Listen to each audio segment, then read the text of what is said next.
아시는 것처럼 남북 판문점 정상회담으로 시작해서 북한과 중국의 정상회담, 또 미국과 북한의 정상회담으로 인한 트럼프 대통령께서 취소하시자마자 하루 만에 다시 할 수도 있다는 갑작스러운 뉴스와 어제는 다시 남북 정상이 만나는 뉴스까지, 오늘 아침에는 또 열릴 거다라는 이야기까지 참 급변하는 정세 속에 있습니다.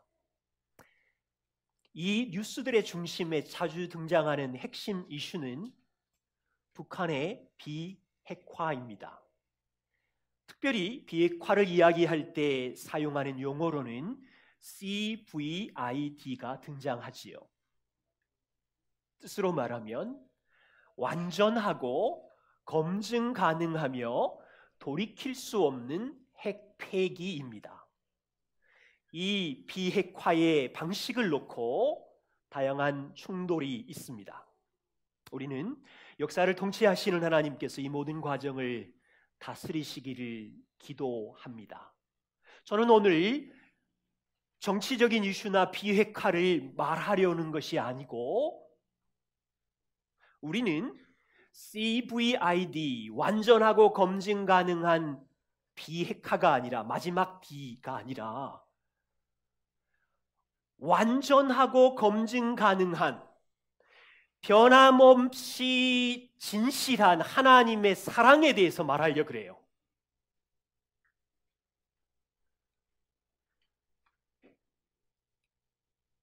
이 완전하고 검증 가능한 변함이 없는 하나님의 사랑이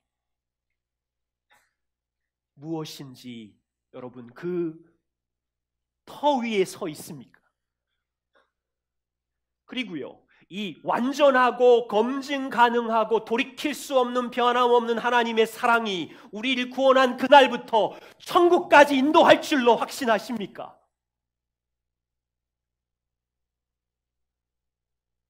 이 완전한 사랑을 알게 될 때 인생의 풍파치는 성취와 환경에 상관없이 즐거워할 수 있다는 말씀을 알고 계십니까?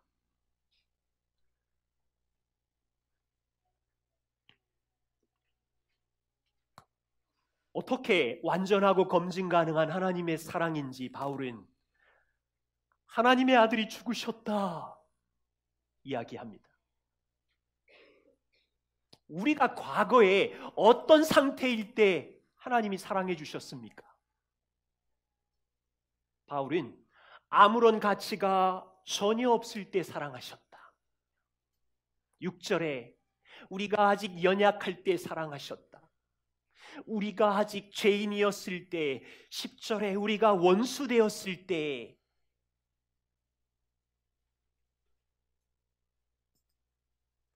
우리 이 말씀에 대해서 정확히 이해하면 좋겠어요. 우리가 아직 연약할 때라는 말은요, 몸이 약할 때 이거 아니에요. 하나님이 기뻐하는 일을 전혀 행할 힘이 없을 때, 하나님이 주시는 법을 지킬 힘이 전혀 없을 때, 도덕적으로 무능하고 영적으로 무능하여 내 힘과 능력으로는 도저히 죄를 이길 수도 없고 유혹의 공격을 이길 힘이 없는 상태를 연약한 때라고 그러는 거예요. 저와 우리가 얼마나 연약한지 인정하십니까? 겉으로 보기는 튼튼해 보이고 씩씩해 보이지만 배우자나 자녀가 말 한마디만 툭 던지면 와르르 무너지는, 조금만 나를 인정해 주지 않으면 와르르 무너지는 약한 존재예요. 세상의 환경이 압박해오고 풍파가 조금만 휘몰아치면 두려움에 흔들흔들거리고 잠도 잘 자지 못하는 연약한 존재. 우리 힘으로는 바르게 살 힘도, 도덕적으로 하나님의 뜻을 행할 능력도 전혀 없는 연약한 상태.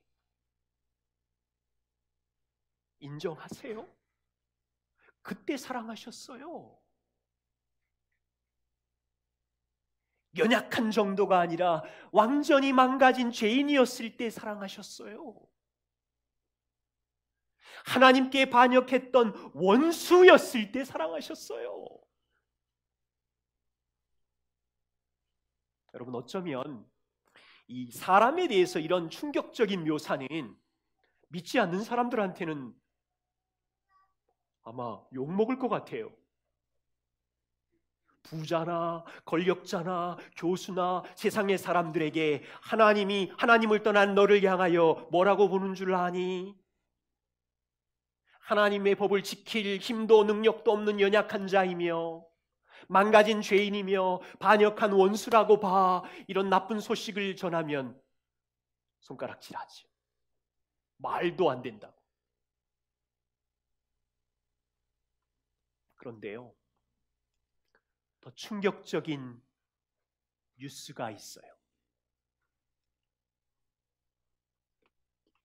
그리스도께서 완전히 망가진 이들을 위하여 죽으셨대요.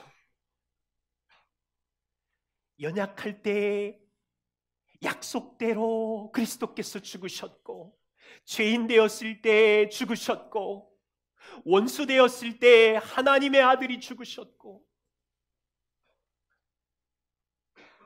예수님의 죽으심은 역사 가운데 완전하고 검증 가능한 객관적인 사실이지요. 누구도 부인할 수 없는.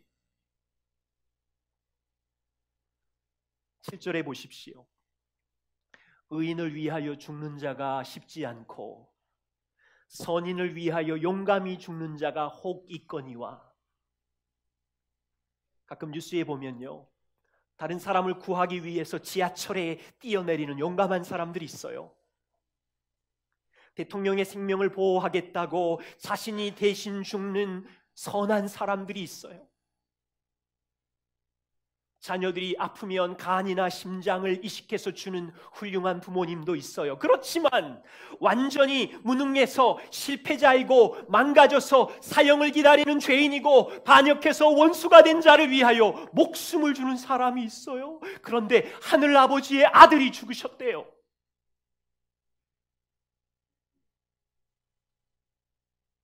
바울의 이 고백은 2000년 동안 세상에 알려진 하나님의 사랑이 무언지, 아무 가치 없는 죄인들을 위하여 하나님의 아들이 죽였다는 뉴스를 2000년 동안 전한 거예요. 우리가 강한 자일 때 사랑하시는 것도 아니고, 우리가 흠모할 만한 아름다운 것이 있을 때 사랑한 것이 아니라 엉망진창이었을 때, 아무 가치가 없을 때 8절에 보세요. 그리스도께서 우리를 위하여 죽으심으로 하나님께서 우리를 향한 자기의 사랑을 확증하셨느니라. 전 이렇게 말하고 싶어요. 하나님 사랑의 최고의 증명서, 객관적인 증명서, 십자가에 아들을 죽이신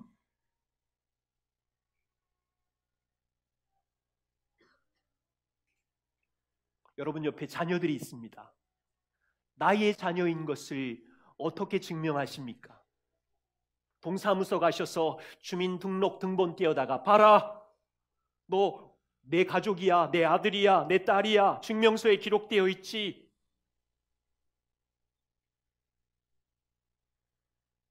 여러분이 자녀를 사랑한다는 것은 종이 쪽지로만 증명하는 건가요? 아들아, 딸아, 내가 너를 진짜 사랑해. 얼마나 크게 얘기해야 돼야 사랑이 증명되겠니? 사랑해! 말로? 아들과 딸을 사랑하기에 내 재산의 1000만 원을 떼어주면, 아파트 한 채를 팔아서 유산을 남겨주면, 이 정도가 아니에요. 팔 하나를 떼어줄까? 눈을 줄까? 심장을 줄까? 지금 제가 왜 하나님 사랑의 최고의 증명서라고 별명을 붙였는지 망가진 죄인을 위하여 생명을 주셨잖아요.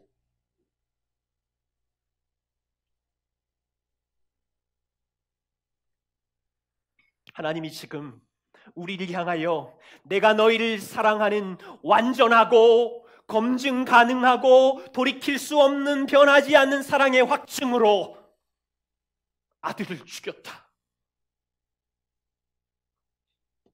거기에 무슨 변명을 할 거예요? 신명기 32장 29절에 이스라엘이여 너는 행복한 사람이로다. 여호와의 구원을 너같이 얻은 백성이 누구냐? 십자가에 하나님의 최고의 사랑을 증명받은 여러분, 우리와 같이 이 큰 구원, 이 큰 하나님의 사랑, 아들이 죽는 사랑을 받은 백성이 어디에 있어요? 우리는 행복자로다.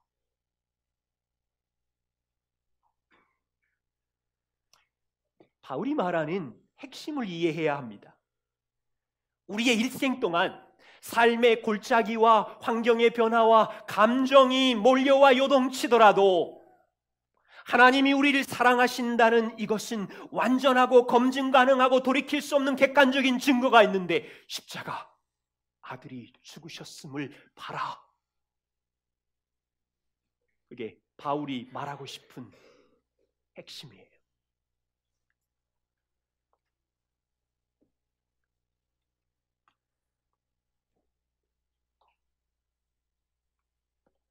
그러면 이 질문을 드리겠습니다.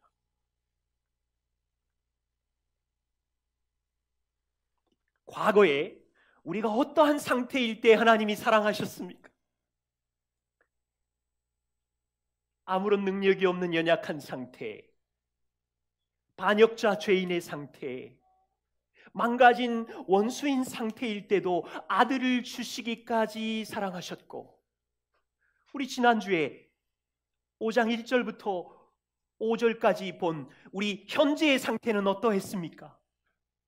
아들로 인하여 현재 누리고 있는 그리스도인들의 복은 하나님과 완전한 화평을 누리게 되었고, 믿음으로 아버지의 은혜의 보좌에 나아갈 수 있게 되었고, 이제는 미래의 천국이라는 영광의 소망까지 약속으로 받게 되었으니 현재 질문은 이거예요. 그렇다면 이 하나님의 사랑이 현재로부터 미래까지 천국의 영광의 자리까지 끝까지 이 사랑이 우리를 끌고 갈 것이냐, 중간에 포기하게 만들 것이냐, 그분이 딴 생각이 나서 그 사랑을 멈추실까, 끝까지 그 사랑을 가실까?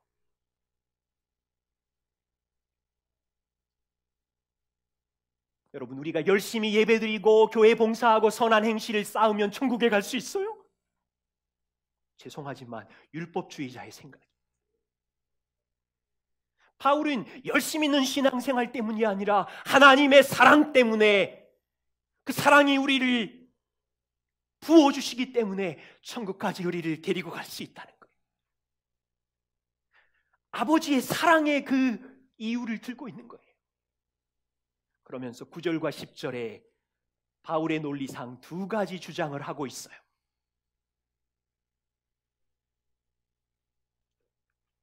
첫 번째 주장은 이렇습니다. 초대교회 성도 여러분, 과거에 우리가 원수 되었을 때도 죽으시기까지 사랑으로 구원하셨다면 지금은 우리가 누구입니까? 의롭다 함으로 얻은 자녀가 되었는데 우리를 천국까지 인도하지 않겠습니까? 10절을 보십시오.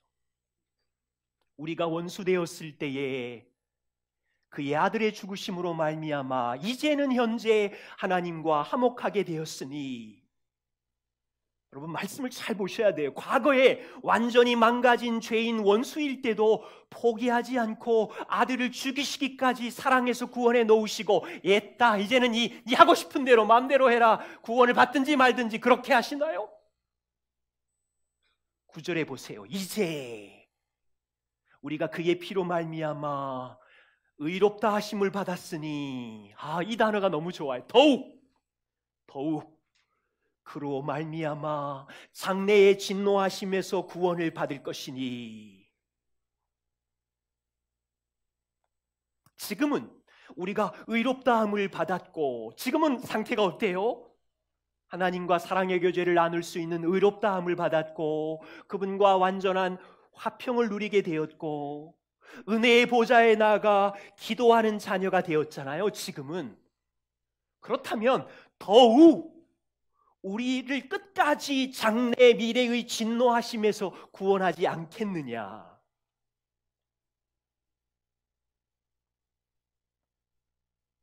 바울은 과거의 원수일 때도 죽음을 던져 사랑했다면 현재는 자녀로 사랑하고 있는데, 하나님의 사랑이 미래에 가서 그 진노하시면서 나 몰라라 에이 던져 놓으시겠느냐, 이 말인 거예요. 제가 쉬운 예를 하나 들겠습니다. 김창호 형제님 가정에 부모님이 안 계실 때 큰 불이 났어요. 죄송합니다. 큰일 났어요. 소방관이 도착하기도 전에 4명의 아이들이 불에 대하여 다 죽게 생겼어요. 그때 옆집에 살던 김민수 키 큰 아저씨가 물에 젖은 담요를 가지고 창문을 깨고 불길 속으로 들어갔어요. 그리고 불타는 그곳 속에서 쓰러진 하나를 옆에 세우고 보리를 끼어 안고 결의를 목마 태우고, 진리는 어떻게 했는지 모르지만 안고 탈출했어요. 다 구원했는데 민수 아저씨는 불길 속에서 얼굴과 팔에 화상을 입었네요. 병원에 입원했어요. 진리가 병원에 가서 민수 아저씨에게, 아저씨 생명을 구해주셔서 감사해요. 아저씨 저는 너무 좋아서 부탁이 하나 있는데 퇴원하면 우리 집에 꼭 오셔서 저랑 축구하고 놀아요. 집에 왔는데 그때부터 진리가 고민이 생긴 거예요. 민수 아저씨가 우리 집에 올까? 나랑 놀아줄까? 나는 그 아저씨 너무 좋은데? 그랬더니 아빠가 진리에게 하는 말, 진리야, 민수 아저씨는 너를 구하기 위하여 목숨을 버리기까지 불길 속으로 들어갔잖아. 이제는 살아서 퇴원하시면 더욱 당연히 너랑 놀아주실 거야. 걱정하지 마. 이제 좀 이해하시네. 오늘 말씀이 그 말씀이라고요. 오늘 말씀이.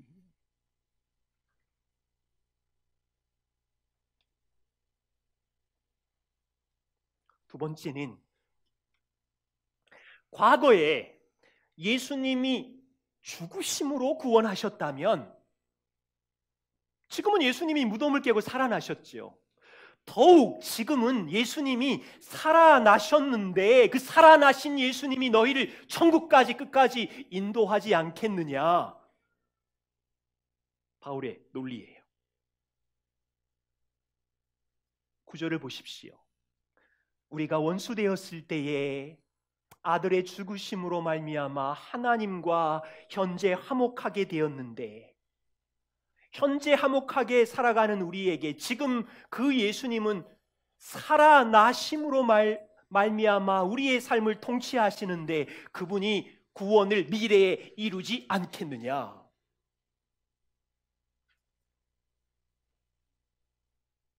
바울은 구원의 두 가지 시제를 죽으심과 살아나심으로 설명하고 있어요. 너희들이 과거에 예수의 죽으심으로 하나님과 화목하게 되었고 의롭다함을 받아 구원을 과거 시제로 얻었다면 이제 천국의 자리에 가야지 미래의 구원이 완성이 되겠지만 어떻게 그걸 확신할 수 있느냐? 걱정하지 말아라. 과거에 완전히 망가진 원수였을 때도 죽음으로 너희를 구원하셨는데 지금은 그분이 살아나셔서 너희의 구원을 위하여 사랑 안에서 현재 일하고 계시니 너희는 반드시 구원을 얻을 것이다.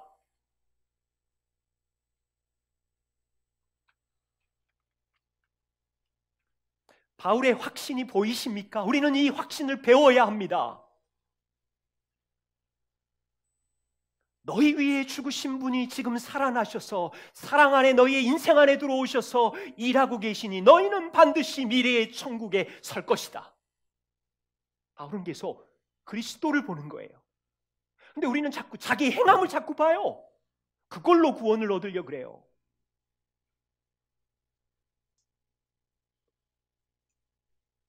바울은 원수였을 때 과거에 이루어진 구원이 우리의 행위나 선한 행실 때문에 천국까지 간다라고 말하지 않아요.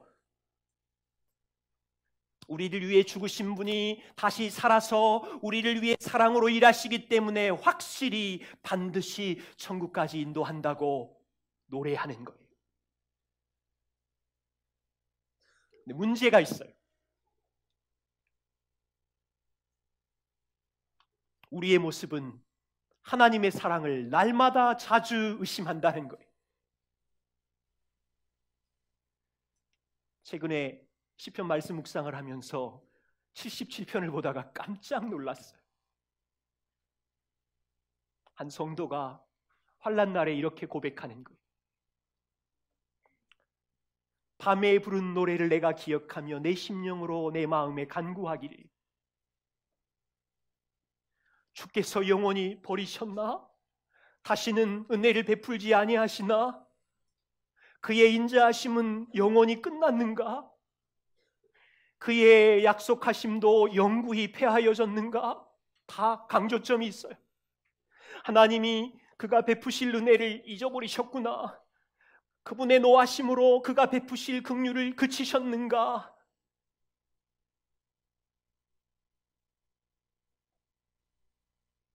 여러분, 우리도요 시편 성도처럼 인생에 조금만 고난이 닥치면, 조금만 불순종하면 이런 하나님의 사랑을 의심한다니까요.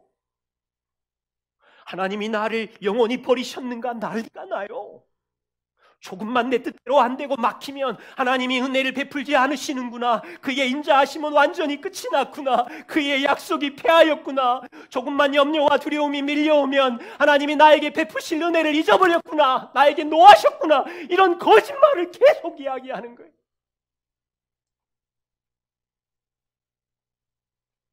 바울 보세요. 아들을 죽이시기까지 사랑의 최고의 증명서를 이미 주셨지만 성도들 중에 어떤 이들은 시편 성도처럼 의심의 노래를 불러요. 3절, 4절.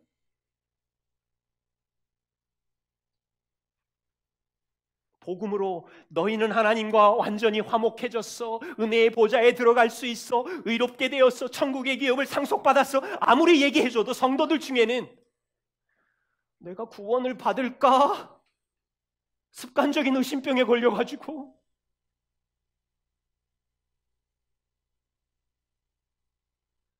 성도님들 중에 자신의 죄와 부족함이 밀려오면 내 구원이 취소되면 어떡하지? 불안감으로 살고 있고요.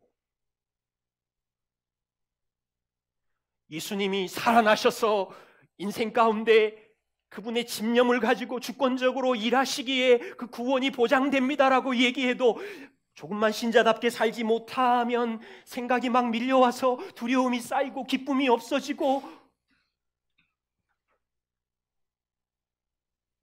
지난 7, 8년 동안 이 복음의 은혜의 영광을 이야기했습니다. 시편 성도처럼 그럴 수 있어요. 그렇지만 이 속임수에 넘어가지 않기를, 주의 영광의 사랑의 손에 붙잡혀서 두려움과 근심을 짓밟으며 걸어갈 수 있기를 부탁드려요. 시편 성도의 10절의 고백을 보십시오. 절망의 밤에 밀려오는 의심 속에서 성령이 역사하셔서 나의 잘못이라. 저는 이 단어가 왜 이렇게 마음에 좋은지 몰라요. 내가 이렇게 고백한 것이 나의 잘못이라. 하나님이 행하신 일을 기억하라. 환난 날에 의심의 자리에 저와 성도는 머무를 수 있지만 오히려 하나님의 행하신 일을 선포하고 사랑의 노래를 부르며 일어나기를 부탁드립니다.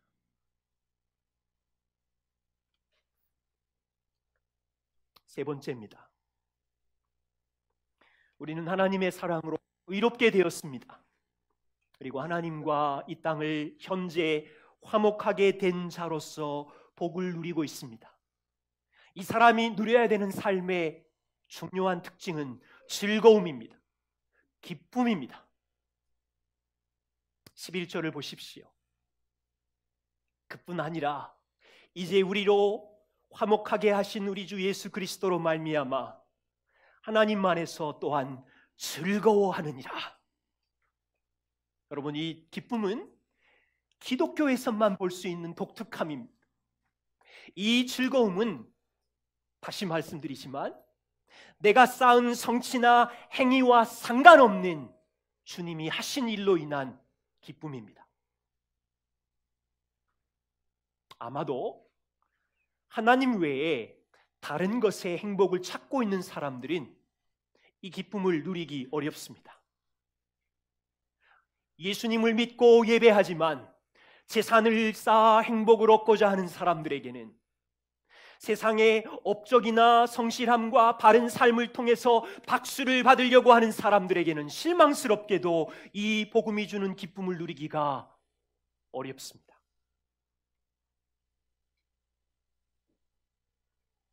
우리가 십자가에 부어진 하나님의 사랑을 깨닫는다면 그날 하루 종일 감정이 억수로 요동치는 날임에도 불구하고 바울은 즐거워할 수 있다고 합니다. 오해로 인하여 두려움이, 비난이 빗발치는 날일지라도, 다 잃어버린 망가진 날일지라도 복음이 주신 이 열매, 나는 영원한 저주에서 해방이 되었어요. 하나님 앞에 완전히 용서받았어요. 하나님 앞에 영원한 화목을 이루는 의로운 존재예요. 영원한 기업을 상속받았어요. 이 진리가 땅에 밀려오는 풍파들을 뛰어넘어 내적인 기쁨으로 경험할 수 있다고 바울은 이야기합니다.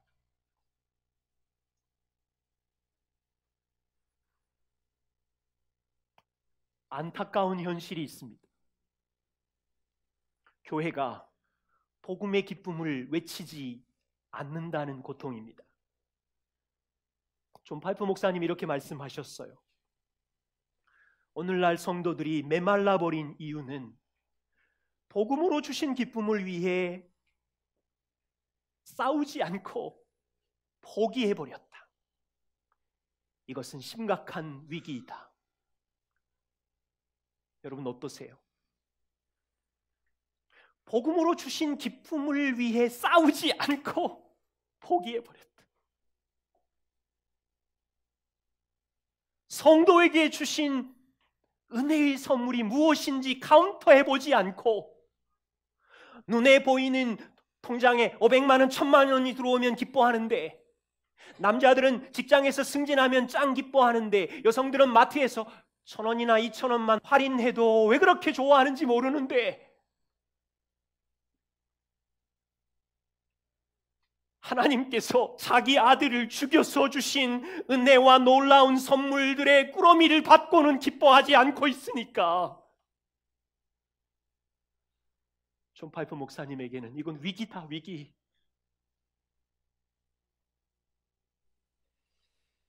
문제는 이거예요. 어떻게 우리가 이 기쁨을 위해서 싸워야 될까요? 마틴 로이드 존스 목사님이 영적 침체와 치유라는 책에서 우리 시대에 가장 필요한 것은 기쁨이 넘치는 부흥하는 교회입니다.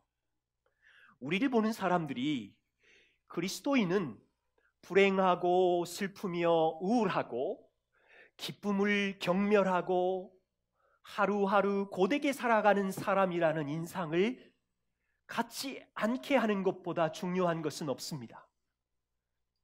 그러니까 세상 사람들이 볼 때 그리스도인들은 항상 우울해 보이고 불행해 보이고 자유와 기쁨이 없어 보일 때가 많다는 거예요. 그래서 많은 세상 사람들이 기독교를 이해할 때 하나님은 우울하신가? 다시 우리에게 얘기하면 부모인 여러분들을 보는 자녀들이나 여러분들을 보는 아파트 이웃 친구 동료들이 여러분들을 보실 때 내가 믿는 하나님은 늘 불행하고 기쁨이 없고 슬픈이라고 말한다면 위기잖아요.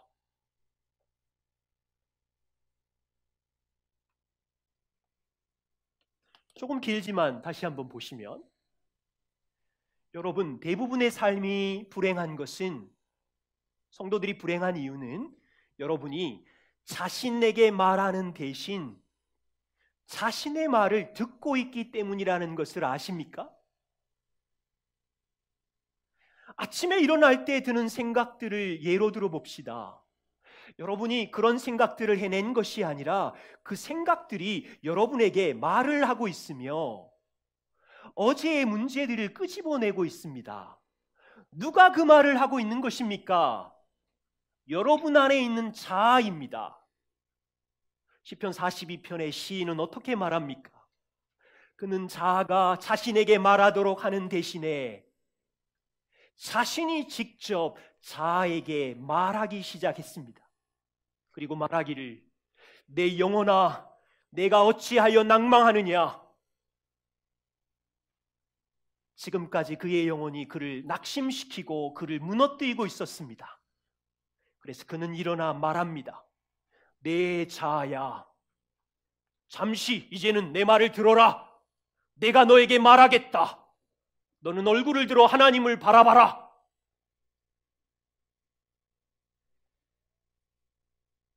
여러분, 시편 77편에 한 밤의 시인의 고백 보셨죠? 고난이 몰려올 때 저와 우리의 자아는 끊임없이 하나님의 사랑과 은혜와 선하심의 의심의 씨앗을 끊임없이 말하고 뿌립니다. 맞을 거예요. 사단은 확실하게 의도적으로 교묘하게 여러분이 행한 사실을 근거로, 문화적인 요소를 근거로 끊임없이 여러분에게 의도적으로 말합니다. 뭐라고요? 하나님이 너를 버렸어. 너의 환경을 봐. 옆에 있는 사람이랑 비교해 봐. 세상을 봐. 내가 제일 불행해. 하나님의 사랑은 거짓이야.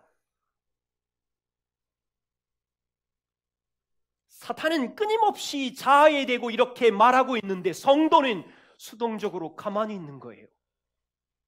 듣고 있어요. 침묵하지 말라는 거예요.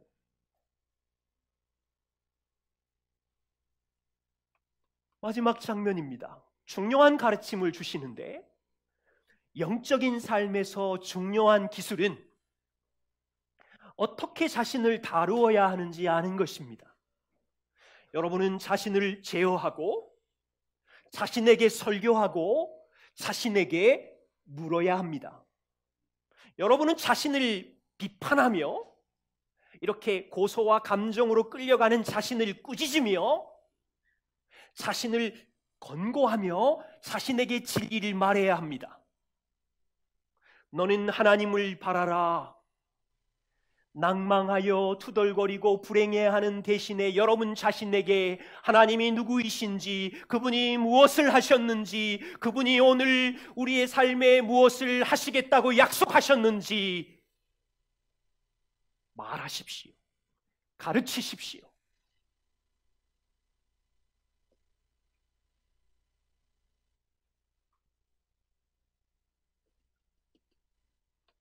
저와 우리는요, 평생 동안 의심이라는 손님을 만날 겁니다. 염려와 두려움, 하나님의 선하심을 우습게 여기는 손가락질은 항상 내 안의 손님 같습니다. 하나님은 아들을 주시기까지 사랑의 증명서를 주셨지만 별의별 용어와 문화와 감정의 소리들로 그 사랑을 끌어내리는 그때마다 열매는 기쁨이 없어요. 기쁨이 없어요. 굉장히 억울해요.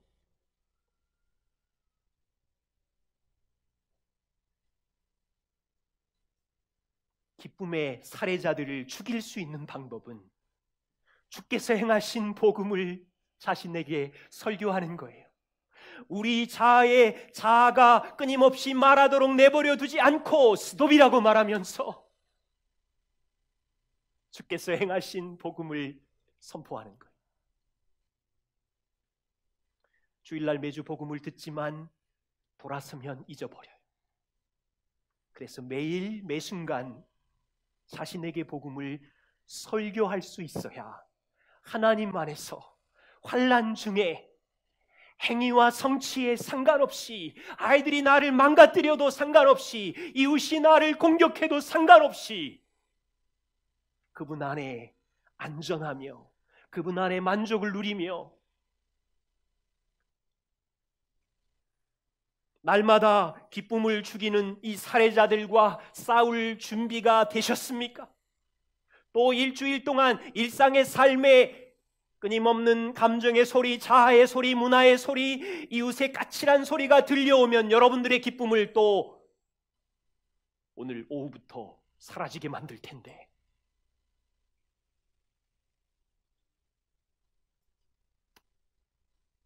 시편 기자의 고백처럼 과거에 주님이 나를 위하여 죽으셨어. 내가 원수였을 때 연약한 나를 위해 죽으셨어. 내가 반역자였을 때 나를 위해 죽어서 내가 누구인지 아니, 하나님과 화평 안에 있고 현재는 은혜의 보좌에 나아갈 수 있고 내게는 한 방울의 진노도 남겨지지 않았고, 밤의 골짜기를 지날 때 은혜의 노래를 부를 수 있는 사람이 복음의 즐거움을 가진 사람이에요. 지금은 살아계신 그분이 사랑 안에 우리의 구원을 위하여 놀랍게 일하시기에 나의 구원은 약함 중에, 골짜기 중에 이 노래는 천국까지 확실하니 계속 부를 거다, 이 마음을 가지고 걸어가는 거예요. 하나님께서 이 말씀의 의미를 여러분 각 사람에게 이번 한 주간 동안도 알려주시기를 부탁드립니다. 기도하겠습니다.